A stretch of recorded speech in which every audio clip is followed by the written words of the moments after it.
Pasal kita bahagian sini lah orang perempuan ni. Bahagian sini kan, nak pakai seluar susah kan. Itu je. Cuba je, sikit tunjuk kat mana yang dah pinggang dah shape. Nampak? Oh, shape. Nampak? Tak macam mula terutama sapu kat sini ibu akan naik. Seriously akan naik. Nampak tu. Tengok. Ini rahsia saya. Ini rahsia saya.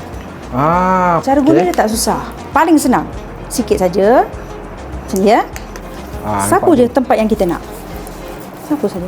Sejuk, wangi, bau dia memang sedap, tak melekit. Panas tak? You really langsung tak panas. Dia sejuk, tak panas, tak apa. Then you feel dah tak ada. See? Dah tak ada. Dia dah absorb dalam kulit. Dia absorb dalam kulit semua. Dia bukan jenis buat kerja, betul tak? Tak ada dah. Tengok. Macam biasa, ini saya tak sapu kan? Ini saya sapu kan? Tak melekit, tak apa.